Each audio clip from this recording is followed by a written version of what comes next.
Hi, I'm Montague Williams, Associate Professor of Church, Culture, and Society at Point Loma Nazarene University, and I'm thankful for this opportunity to share a bit about one of my publications with you.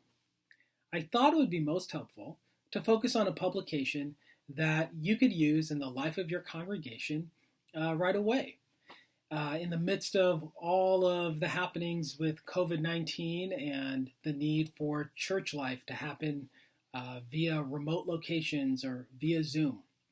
And so the book that I wanted to tell you a bit about is called Take Up Your Mat.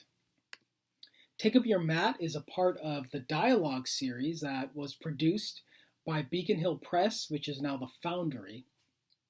And it actually is set up to foster meaningful conversations in the life of a congregation. As you look at the title of this book, you can probably guess that this book is about stories in the Gospel of John that people often refer to as miracles. These are stories that often bring awe and wonder. Now, if you read the book, you'll find that I don't talk about them simply as miracles. In fact, I lean on the great deal of scholarship that makes the case that these should be best understood as signs that point to who Jesus is and how God is at work in the world. Another way of saying that is when John writes about these scenes within his narrative, he's not simply wanting his original readers to just be amazed by Jesus. He wants the original readers to have a deeper understanding of who Jesus is, a deeper theological understanding of Jesus' identity. And he wants them to have a deeper understanding of how God works in the world. And so this book goes through 7 different scenes, and I'll show those to you quickly. 7 different scenes in the Gospel of John that in which Jesus is participating in these signs that bring awe and wonder, and that with each of these signs, the book shows how John is giving a deeper understanding of who Jesus is and how God is at work in the world. Now, one thing that is helpful about this book is that it's structured in a way to allow for arguments to be made. So I make some significant cases throughout this book about how to understand the Gospel of John.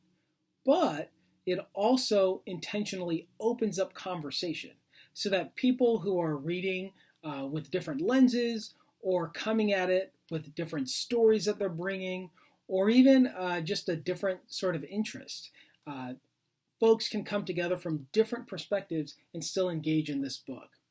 It's written in a way that does bring scholarly insight, but it does so in a way that has a little bit more of a sermonic flow so that it's a little bit more accessible and different folks can just carry on in the conversation. Something interesting that you might want to know is I recently had the opportunity to lead the congregation I'm a part of through this study. Now, we had planned it before all of the happenings with COVID-19 taking us into a sort of quarantine situation, or the shelter at home situation. We had planned it before that, but by the time we actually started, it was right when we had to be sheltered at home. And we wondered how that would work. Interestingly, it worked really well because our structure was simply to get together on Zoom and read through a chapter together. Along the way in the chapters, you'll find that there are these little points of reflection, okay? And with those little points of reflection, it opens up the door for conversation. So you read and then you discuss. That was one method. That's the method we took because with all of the transition, we thought we don't want to give folks homework. I was a little, unsure if that would be effective, but actually it was great simply to get together on Zoom and engage Scripture together and to discern together what it might mean for our lives here and now. Another way to go about it is to follow the facilitator's guide that you can get with the book that gives you some insights into how to set up a conversation and gives you some ideas of different questions that you can ask to get folks interested in the topic. It even has a setup where you could have people read the chapter before they get together so that you can take it even deeper, or you can read the chapter in the moment and still follow what the teacher's guide is asking you to do. One thing to know is that the book wants to help readers engage the Gospel of John in a few different ways. In one sense, it's wanting to help readers get a deeper understanding of what John was seeking to say to the original readers. So in that sense, you're kind of looking into a conversation that's going on. In another sense, the book is wanting to help readers get a deeper understanding of how each of these scenes, each of these signs that Jesus participates in, how each of them fits into the broader narrative of John's overall story, how it fits into the bigger picture of the Gospel of John.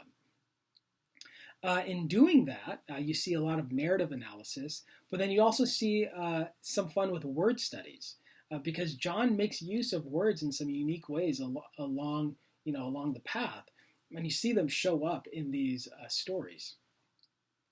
And then, of course,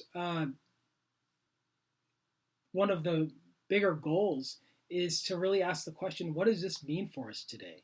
How are we called to live in light of who Jesus is and how God is at work in the world?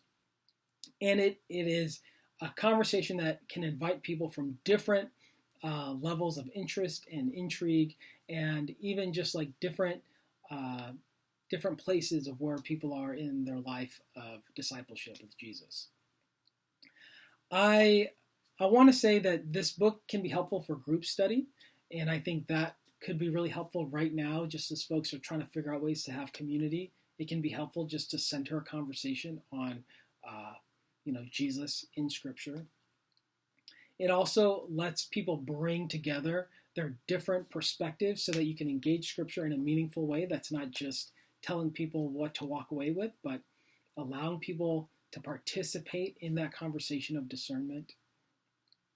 But I would also say that another way to use the book would be to set it up so that people can use it on their own. Or maybe you just want to use it on your own for your own personal reflection.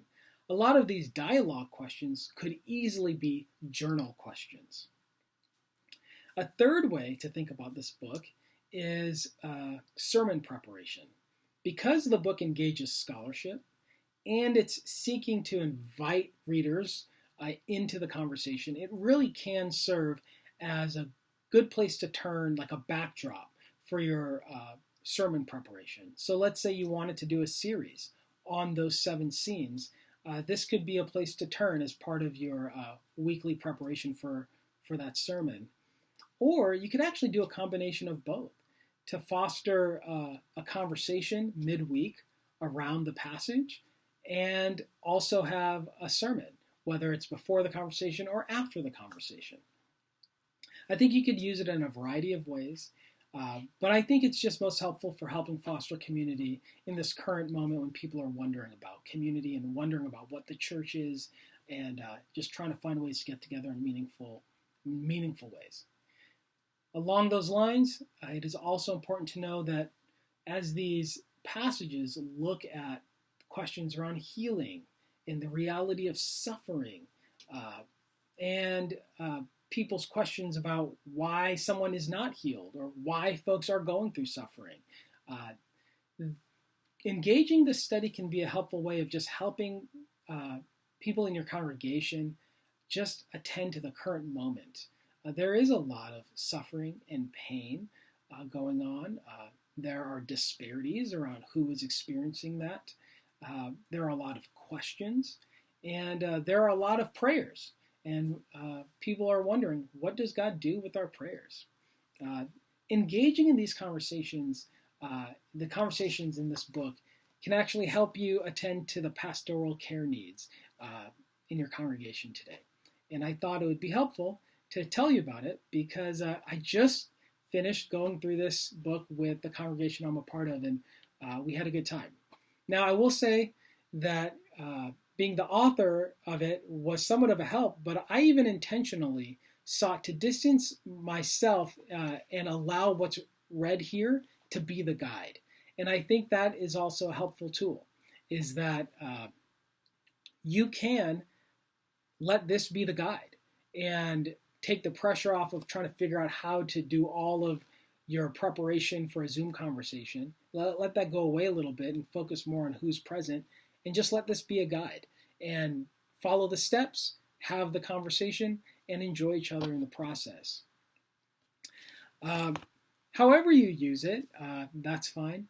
As you hopefully know, the faculty here at Point Loma Nazarene University, here in the School of Theology, we are here with the hope of being a resource to you on the region. So if you find yourself going through this study and you think, what if we want to ask the author about it? Please know you can definitely shoot me an email, contact me, and I'm happy to be in dialogue with you. We are thinking about you and praying for you. And once again, I thank you for the opportunity to share about this publication.